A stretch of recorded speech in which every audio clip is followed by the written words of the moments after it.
Here are 6 things you can do to increase your motivation. Actually, 6.1 things. The first 0.1 thing is watch this video. And by the end of this video, I will have given you 6 things you can do to increase your motivation. Real quick, let me ask you, what do you feel like is the difference between the life you have and the exact life that you want? Or in fact, never mind just for you.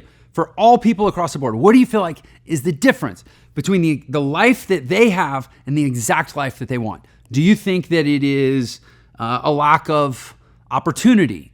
Do you think that it is a lack of information? Do you think that it is a lack of money?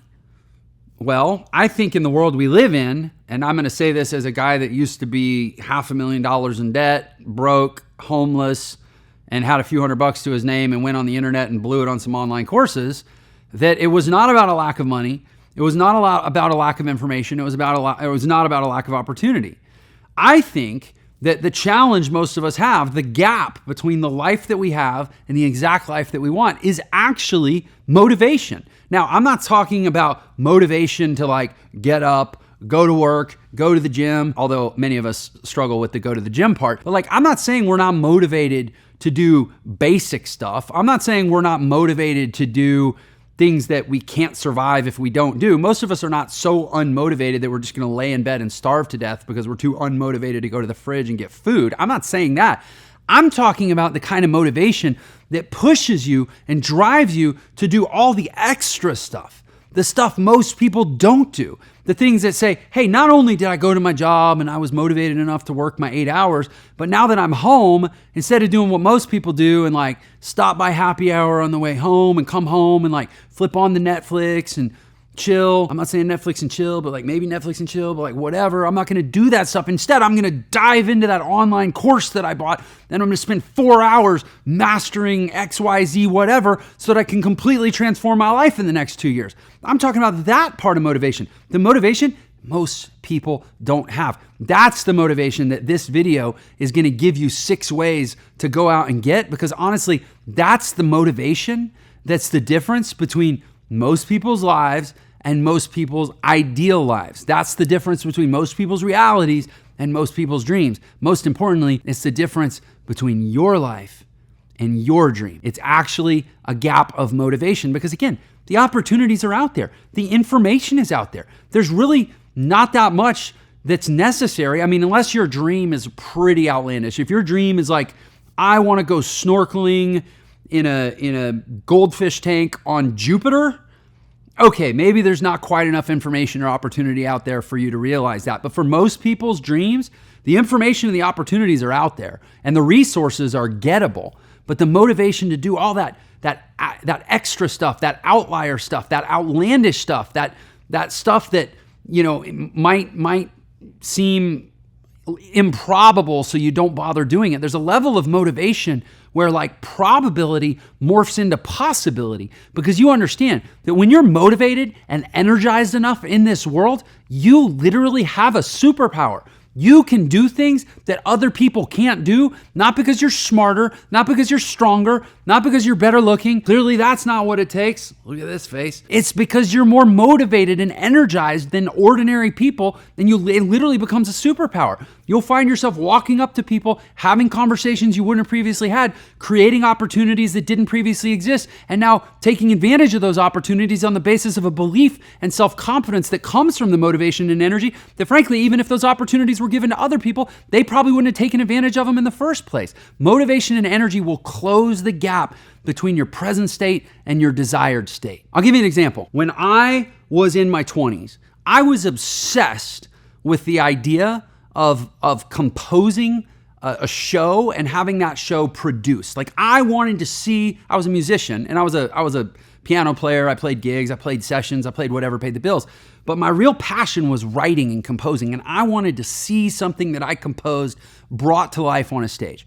And so I got what I thought was going to be my big break when I took this class in college, and me and a writing partner together, we wrote a musical. At the end of the semester, they produced the musical, and it was a student production, but it was like, oh my gosh, this is it.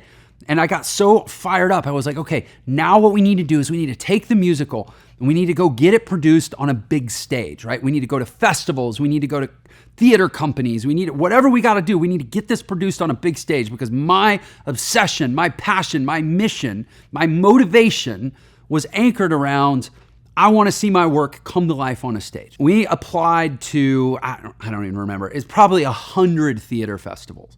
And we would get turned down and turned down and turned down and turned down. And it was probably about the 100th one we finally got accepted to this festival. And the acceptance was like, hey, you get a stage and you get some time slots. There's no money. There's no cast. There's no production. There's no anything. You just get a stage and some time slots. And you got to be here at this festival ready to produce it. So me and my buddy, like, we're not producers. We're like, what are we going to do? Okay, I guess we got to hire actors. We got to organize rehearsal. We organize this whole production together, right? We have 6 weeks to put a production together. And I start doing charitable stuff. I start hitting people up for donations, totally self-organized, totally thankless. We're all just bleeding time and money. Like, I don't care. My motivation is just, I want to see my show on a stage, right? So we put it all together, rehearsing. I'm teaching everybody the songs. I'm like hours and hours playing rehearsals. You know, I already work 60 hours a week just trying to make ends meet as a musician. And this is new time that's just only coming out of my sleep allotment. But whatever, I'm committed. So then 2 weeks to go before it's time to put everybody on a plane and fly them up to Minneapolis and put this show up on a stage. And what happens? The show had 2 lead male parts, and one of the lead male actors drops out. Doesn't even give me a reason. He just says, hey, I'm sorry, I'm not going to be able to be there. I have a, conflict or something. So we're screwed, right? We wasted all this money. We got all these people's time together. We don't have time to bring in another actor. Nobody can learn the lines fast enough. Nobody can learn the songs fast enough. So what was the only option? I had to do it. I wasn't an actor. I wasn't a singer. I wasn't a dancer. But it was the only way that the show was going to happen, right? So I have to step in. I have to convince my buddy to cancel everything he's doing for the summer to come in and lead the rehearsals and play the keys, because now I'm learning how to sing and dance and act. And it's a comedy too. It was not easy. Comedic acting is hard. I'd never done it before, right? But I don't care, because all I want is to see my flipping show up on a stage, right? So over the next 2 weeks, I crammed. I became a competent singer, a competent dancer, a competent comedic actor. We went up to Minneapolis every freaking night. I'm there loading. I had to pack up a U-Haul. We built a little set with a bed frame and a mural or whatever. I'm driving up to Minneapolis, 1,500-mile drive, while everybody else is hanging out and drinking tea with lemon and honey to nurture their vocal cords. I'm loading in the gear, setting up the set every day. And, we did it. We put a show up on stage for 2 weeks, and it was my dream come true. And then guess what happened from that? So this one person happens to be at one of the shows. Turns out this is the guy that invented the Breathe Right strip. You know that thing that goes on your nose? He sold 3 billion of these things worldwide. He's a very wealthy, successful inventor who's also a patron of the arts up in the St. Paul, Minneapolis area. So he sees the show. Bear in mind, there were never more than 5 or 10 people in the audience. It's not like it was some big smash success, but this one guy sees it, comes backstage. Here, he's like, hey, I want to talk. Who's in charge back here? And everyone's like, oh yeah, Jeff, he wrote the show. So he comes up, he starts talking to me. He's like, you put all this together. You did all this work. You learned to act on short notice. He heard the whole story and he was like, oh my gosh, this is great. I love this show. And most of all, he's drawn in. He's attracted to the fact that I was so motivated. I was so energized. I was so driven that we actually produced this whole thing. So the guy ended up becoming a really good friend. He ended up becoming a mentor. He ended up becoming a benefactor and a financial backer who helped me start multiple businesses that are part of what led me to this place right here, right now, doing work that I love, having a huge impact in the world, right? So that's an example of how when I'm talking about motivation, I'm not talking about just the motivation to go to your job or the motivation to, cook breakfast. I'm talking about the motivation to do all that extra stuff that is the kind of stuff that has your friends and your parents and your coworkers going why are you doing all this extra stuff that we don't see the payoff for based on our narrow, limited view of the world that says, oh, there's only payoff in doing traditional mainstream stuff that everybody else does. But look at that story, right? If I don't, and there's no way I could have predicted how it was going to pan out. It was months of grinding and thankless, rejection and disappointment just to get to this one moment where this one guy happened to see the show. And what was he drawn to? It wasn't that it was the best show he'd ever seen. It was that what I did to even get that show alive impressed him. And this is one thing I've learned. Really, really successful people, what are they actually looking for? And we all know that it's not what you know, it's who you know, right? The single best thing you can do to create opportunity in your life is to know and be of interest to really successful people, the keepers of opportunity, the keepers of the resources, the keepers of the network, right? What's the number one thing that they're looking for? They're not looking for people that already know all the answers or have all the skills. I know I hire all the time.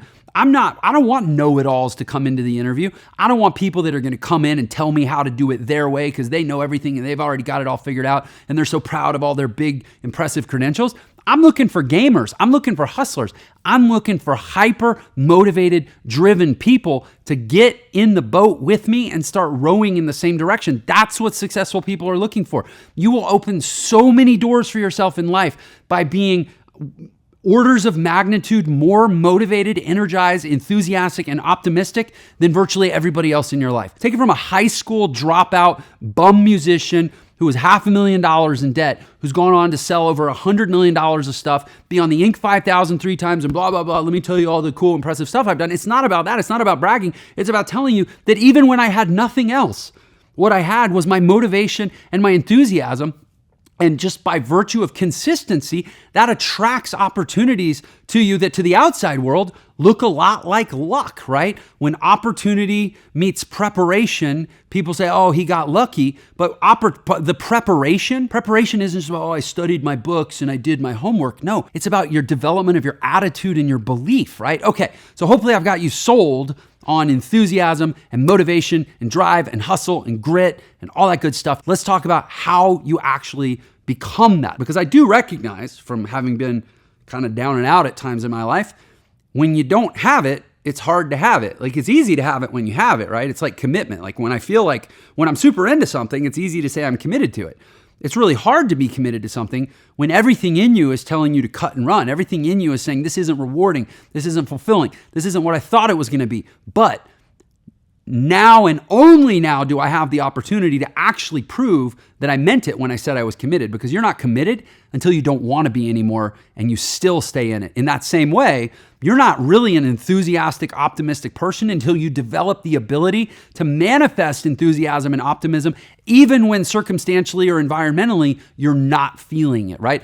Outside of that, you're just riding on inertia, you're riding on momentum. But the ability to get it when you need it and the ability to get it back when you lose it, that's what true enthusiasm is. All right, so like I said, 6 things to drive your motivation.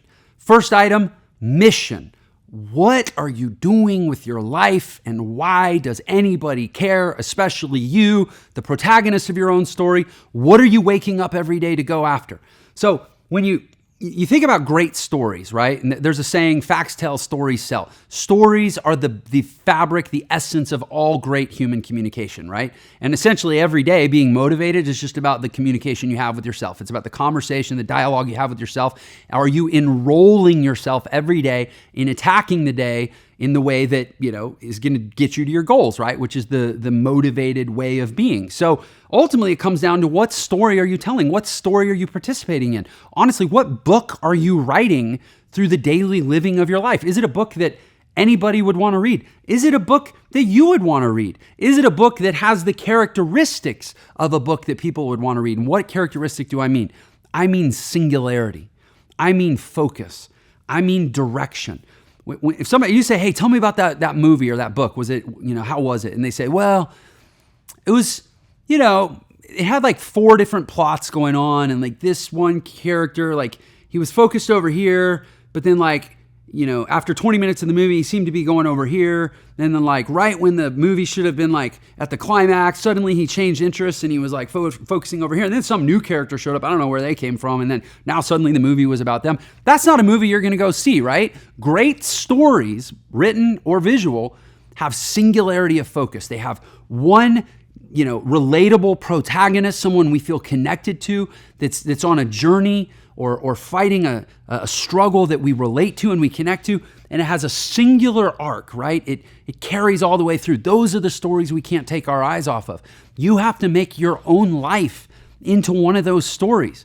Trying to ride 3 horses, trying to chase 3 rabbits is a boring movie. It's a miserable life, and it's not something you're going to wake up every day fired to go after. Go watch the movie City Slickers with Jack Palance and Billy Crystal. At the end of the movie, what What does Curly, the cowboy, it's Jack Palin's character, what does he tell Billy Crystal is the key to life?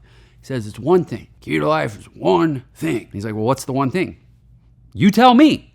Pick one thing and wrap everything in your life around it, and you will be so fired up to go live every single day. That's your mission. Hey, sorry for the interruption. I just wanted to let you know you can get a free copy of my book, The Millionaire Shortcut, which will show you the fastest way to become a millionaire in the new economy. And there's a special link just for this episode in the description. So thanks for tuning in, and I hope you enjoy the rest of the episode. Next is expectation. What do you actually expect? Adjusted for time, aggregated over lots of decisions, lots of experiences, lots of living, we tend to get what we expect. This one's really simple. What do you expect? Most people have tacit expectations, silent, unexpressed expectations. What they tend to get over time, which is meeting up to their expectations, they've never actually verbalized. They've never actually written down. So a simple thing you can do is actually stop and write down and say, what do I expect in my life? What do I expect my life to look like physically? I talk about the 3 Ps, physical, personal, and professional, ultimately in support of the 4th P, which is your purpose, right? What do I expect my life to look like physically? Like truly, look at yourself, think about yourself. Nobody knows you better than you. However much you may try to delude or deceive or lie to yourself, you still know yourself better than anybody else. What do you expect? Do you expect to be 40 pounds overweight?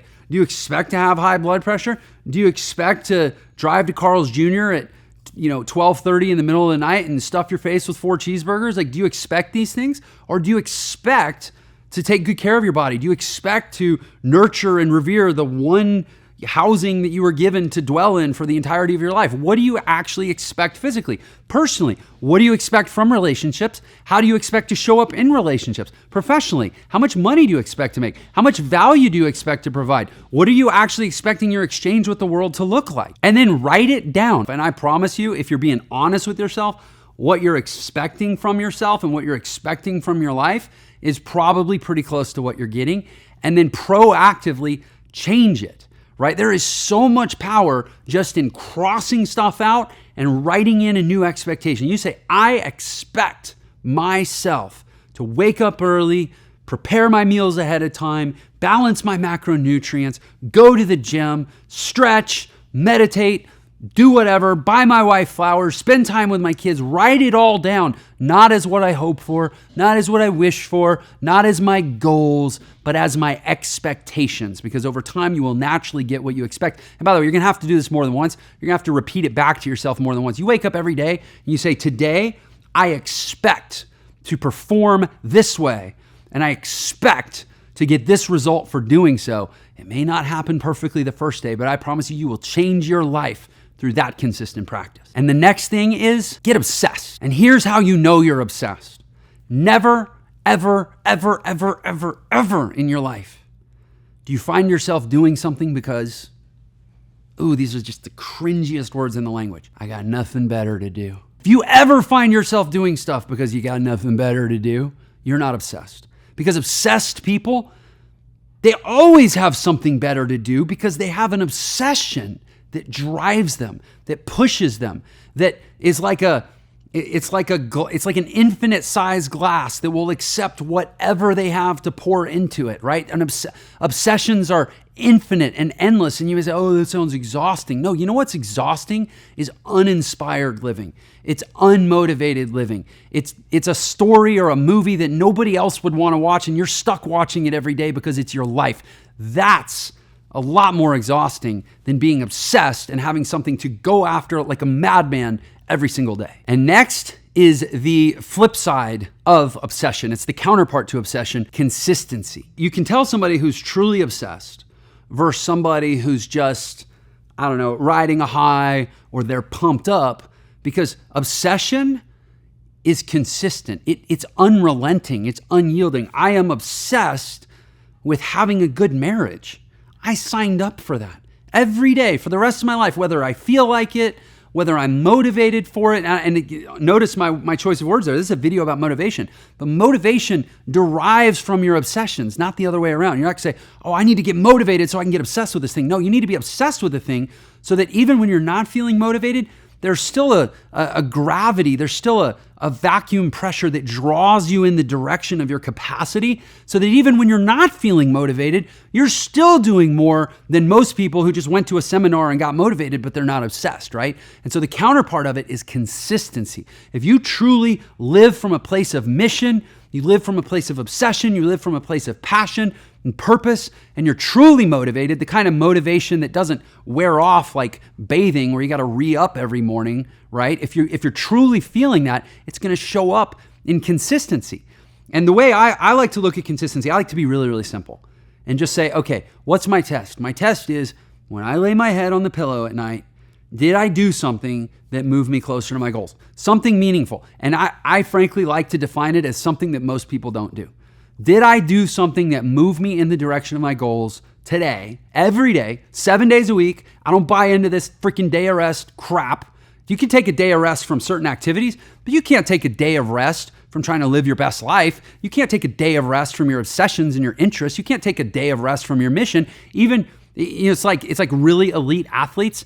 When they rest, they don't lounge, they don't loaf, they don't like completely fall back to zero. They have active rest. They have active recovery. They might say, okay, well today, the way I'm gonna rest but still be moving towards my athletic goals is instead of lifting weights and running sprints, I'm gonna do yoga, I'm gonna do flexibility, I'm gonna do Pilates, I'm gonna do breathing exercises. But they never really just totally don't do anything, because in nature, in life, in biology, if we do nothing, and this is true biologically, it's true psychologically, it's true spiritually, when you're doing nothing, you're moving backwards, you're decaying. The natural state of energy is to decay over time. It takes a certain amount of energy, not just to go backwards. It's kind of like it takes a certain amount of money, not just to be losing value to inflation, because life is naturally getting more competitive and more crowded over time. You have to be doing better just to be staying good enough. You have to be doing something just to be not regressing and backsliding, right?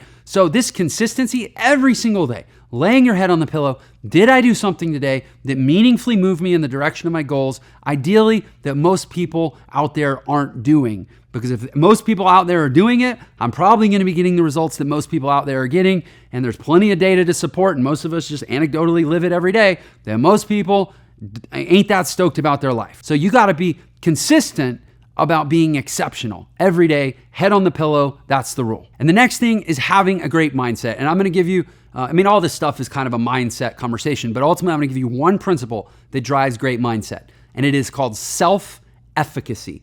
The concept of efficacy, it's different from ethics, and it's different from efficiency. It's kind of a blend of the two. Efficacy as a concept has to do with economic benefit and practical benefit. It's not saying, does it work? It's saying, is it worth it to do it the way that it works? Self-efficacy is efficacy applied to self. Is it worth it to do this thing? It doesn't mean can the thing be effective or productive. It means, is it worth it? Based on economy of energy and resources, is it worth it? And the principle of self-efficacy can basically be boiled down in one statement. Waste no time, energy, resources, or anything else you have to offer on anything that you can't control. Ultimately, having the best mindset is just, am I giving energy or time or resources or anything else I have to give to things I can't control? And if so, stop. That's the key to a great mindset. And then finally, we've talked a lot about internal characteristics. The last piece is your external environment. Is your environment around you cluttered, distracted, negative? Are you surrounded by the proverbial crabs that are trying to pull you back in the bucket as soon as you seem like you might get out of the bucket, right?